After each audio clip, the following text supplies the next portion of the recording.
আসসালামু আলাইকুম। Ohid agro YouTube চ্যানেলের পক্ষ থেকে আপনাদের সবাইকে জানাই সালাম ও শুভেচ্ছা। আজকে আপনাদের জানাবো কিভাবে আপনারা জালালি কবুতর পালন করবেন এবং সেই কবুতর থেকে আপনারা কিভাবে লাভ বের করবেন, সব কিছু বিস্তারিত জানাবো এবং আমার যে অভিজ্ঞতা সেই 20 বছরের অভিজ্ঞতা আপনাদের সব তুলে ধরবো।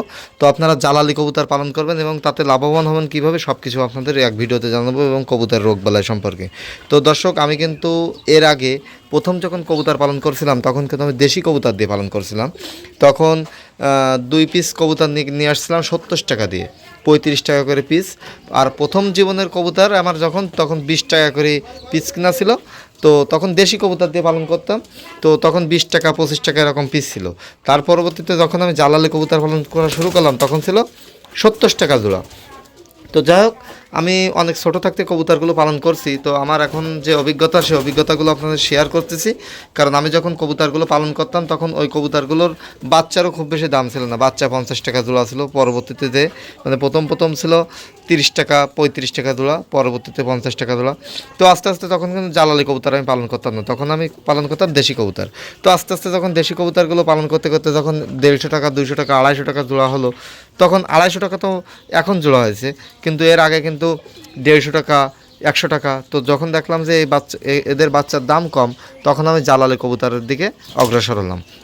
তো আমি দীর্ঘ এই 15 বছর মতো জালালি কবুতর পালন করছি। দেশি কবুতরও ছিল সঙ্গে, তবে জালালি কবুতরও পালন করছি। তো সব কিছু পালন করছি, ফেন্সি কবুতর পালন করছি।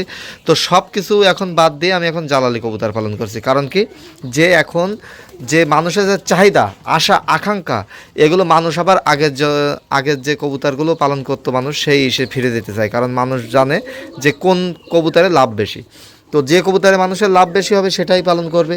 তো আমি যখন দেখলাম যে দেশি কবুতরে খুব বেশি লাভ না, এবং দেশি কবুতরের থেকে জালালি কবুতর ডিম বাচ্চা বেশি করে এবং কবুতরগুলো মাঠ থেকে খেয়ে আসে, খাবার খরচ কম লাগে।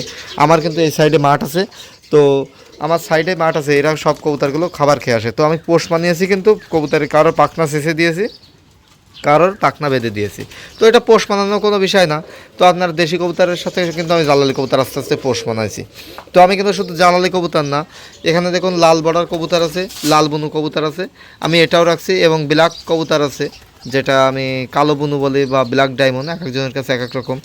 অনেকেই বলেন যে ভাই লাল বর্ডার কবুতর তো কুরাস কবুতর, কি জালালি কবুতরের কুরাস। ভাই, লাল বর্ডার কবুতরগুলো জালালি কবুতর থেকেই তৈরি করা হয়েছে, বাট এটা জালালি কবুতর থেকে দেখুন সম্পূর্ণ বুনু কবুতর, কিন্তু বর্ডারটা লাল।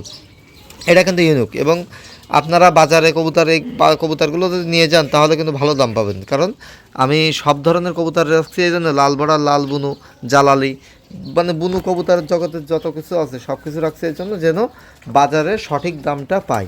যখন যেটার দাম থাকবে তখন সেটার দাম পাবো। তো লাল বুনু, লাল বর্ডার এগুলোর দাম একটু বেশি পাওয়া যায়। তো যাই হোক, জালালি কবুতরের দামও খুব ভালো পাওয়া যায়। এরা মাঠ থেকে খেয়ে আসে এবং প্রতি মাসে আমার 1 জোড়া করে বাচ্চা দেয়। এটাই আমার অনেক কিছু। এবং কবুতরগুলো মাঠ থেকে খেয়ে আসে, সেক্ষেত্রে কিন্তু খাবার খরচ একেবারে কম লাগে।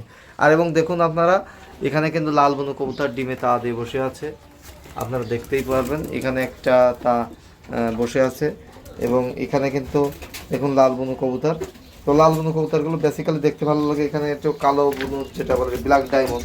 তো আপনারা যে যা বলেন, কালো বুনু, ব্ল্যাক ডায়মন্ড, দেশি কবুতর, পায়রা, যাই বলেন।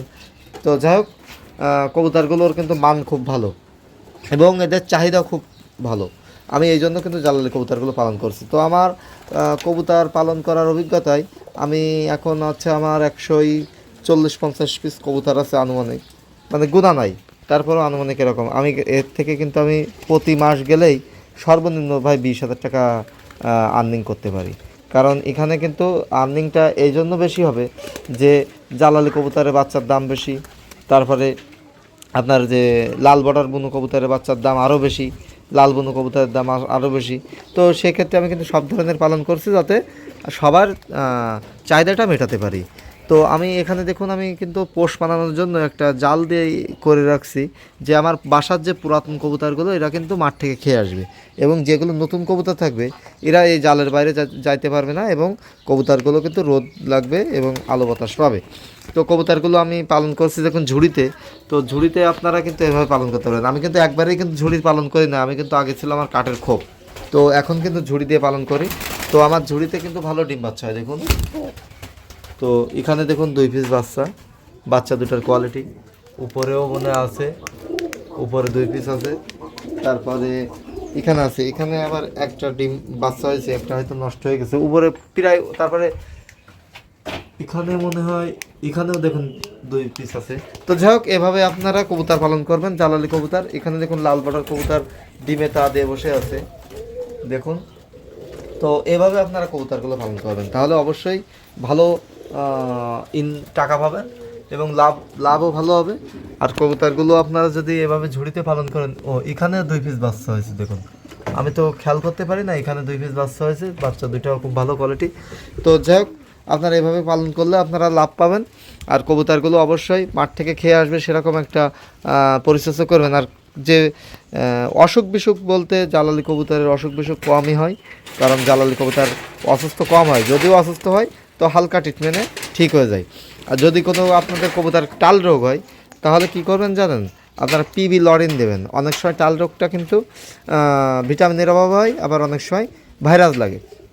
তো যদি মনে করেন যে ভাইরাস লাগছে, একে একে অনেকগুলোর হচ্ছে, তাহলে দেবেন পিবি লরিন। দিলে আপনাদের কবুতরগুলো আশা করা যায় টাল রোগ আর হবে না। আর যদি একবার টাল হয়ে যায়, তখন ভিটামিন বি, ভিটা 3 আছে, এরকমভাবে দেবেন। আর প্রতি 3 মাস পর পর কিডনির কোর্স করাবেন, তাহলে আশা করি কবুতরগুলো সুস্থ সবল থাকবে। দেখুন ও এক জোড়া ডিমালা হয়ে গেছে দেখুন, তাড়ায় নিয়ে বেড়াচ্ছে। তো আপনারা কিন্তু এভাবে জোড়া বাঁধাতে পারবেন। আর কবুতরগুলো জোড় বাঁধানোর জন্য কিন্তু আমি দেখুন এই ঝুড়ি দিয়ে দিয়েছি, এখানে কিন্তু কবুতরগুলো জোড় বাঁধে। তো এই চারি সাইডে যখন আটকা দিই তখন জোড় বেঁধে যায়। তো কবুতরগুলো জোড়া নিয়েও অনেক সমস্যা মনে করেন। আর অনেকেই মনে করেন যে ভাই কীভাবে কবুতর পালন করবো, বাচ্চা কবুতর নাকি রানিং কবুতর। তো আপনারা বাচ্চা কবুতর দিয়েও পালন করতে পারেন খুঁটে খাওয়া, আবার রানিং কবুতর দিয়েও পালন করতে পারেন। তবে আমি কিন্তু প্রথমে বাচ্চা কবুতরও পালন করছিলাম, রানিং 2 রকম দিয়ে পালন করছিলাম। তো আপনারা রানিং কবুতর দিয়ে পালন করতে পারেন, তাহলে খুব দ্রুতই ডিম বাচ্চা শুরু হবে। এবং দেখুন আমার কবুতরগুলোর কোয়ালিটি, এখানে একটা নর কবুতর, এই যে কবুতরটা কিন্তু মাঠ থেকে খেয়ে আসছে, এদের কোলে বাচ্চা আছে। তো এই কবুতরটাও কিন্তু জালালি কবুতর। আর যেগুলো পুরাতন আছে সেগুলো তো আছেই, নতুনও কিছু কবুতর কালেক্ট করছি, সেগুলো কিন্তু আমি বাসায় রাখছি। দেখুন জালালি কবুতর আছে, লাল বর্ডার আছে, এখানে লাল মাক্সি বুনো আছে। তো আমি সব ধরনের কবুতরই পালন করছি। আর আপনারা অবশ্যই জালালি কবুতরগুলো এভাবে পালন করবেন। আর কবুতরগুলো যদি আপনারা বলেন যে ভাই কবুতরের লাভ নাই, ভাই ভাই এটা ভুল কথা। আপনারা জালালি কবুতর পালন করবেন, অবশ্যই লাভ হবে। কারণ এরা ডিম বাচ্চা ভালো ডিম বাচ্চা করে এবং এদের রোগ বালাই কম। আর সব থেকে বড় কথা, এরা মাঠ থেকে খেয়ে আসে। আর নতুন যারা উদ্যোক্তা আছেন তাদের একটা কথা বলি, আমি কিন্তু কবুতর পালন করার পাশাপাশি আমি যে গরু পালন করি, এখান থেকেও কিছু আর্নিং আসে, এখানে কবুতর থেকেও আর্নিং আসে। তো যাই হোক, আপনারা জানেন আমার অনলাইনে একটা বিজনেস আছে, যেটা জালালি কবুতর বেচাকেনা করে থাকি এবং বাচ্চা বিক্রি করি, বড়তায় বিক্রি করি, সব রকম বিক্রি করি। তো যাই হোক, আপনারা আমার কাছ থেকে জালালি কবুতরও কিন্তু কালেক্ট করতে পারেন। তো এভাবে কিন্তু আপনারা ঝুড়ি দিয়ে এরকম একটা ছোটো খামার করে আপনারা কিন্তু জালালি কবুতর পালন করতে পারেন, তাহলে আপনারা একটা লাভের অংশ বের করতে পারবেন আশা করা যায়। আর আপনাদের যে বেকার যুবক যারা আছেন তারাও ওইভাবে পালন করতে পারেন, অল্প কিছু কবুতর দিয়েও পালন করতে পারেন। তো জালালি কবুতর একবার যদি কোনো ভাই এই কবুতর পালন করেন, তাহলে কিন্তু এর প্রেমে পড়ে যাবেন, কারণ এই কবুতরগুলো অবশ্যই ভালো ডিম বাচ্চা করে। আর এই কবুতরগুলো ডিম বাচ্চা, প্রথম কথা ডিম বাচ্চা ভালো করে, রোগ বালাই কম হয় এবং এদের খাবার খরচটার কথা বলি। দেখুন আমি এখানে গোটা বুট দিয়েছি এবং ধান দিয়েছি, আমি কিন্তু অল্প কিছু খাবার দিয়েছি। কবুতর কিন্তু বাসা মানে যেগুলো দিয়েছি যে আমার নতুন কবুতর যেগুলো আছে এদের জন্য দিয়েছি, আমি কিন্তু আমার যেগুলো পুরাতন কবুতর তাদের জন্য দেয়নি। কারণ পুরাতন কবুতরগুলো কিন্তু সব মাঠ থেকে খেয়ে আসছে, ওরা কিন্তু বাসার খাবার খুব কম খায়। আর জালালি কবুতরের এই একটাই বৈশিষ্ট্য, যার জন্য এটা আমার দেখে খুব ভালো লাগে। আপনারা এভাবে পালন করবেন অবশ্যই। আর আমার চ্যানেলটি যদি কোনো নতুন দর্শক থাকেন, তাহলে অবশ্যই চ্যানেলটি সাবস্ক্রাইব করে পাশে থাকবেন। আর আপনারা নিত্য নতুন ভিডিও পেতে অবশ্যই চ্যানেলটি সাবস্ক্রাইব করে বেল আইকনটি বাজিয়ে দেবেন, তাহলে নিত্য নতুন ভিডিও পাবেন। আর কবুতরগুলো দেখে যদি অবশ্যই ভালো লাগে, অবশ্যই লাইক দেবেন। আজকে এ পর্যন্তই, সবাই ভালো থাকবেন। আসসালামু আলাইকুম।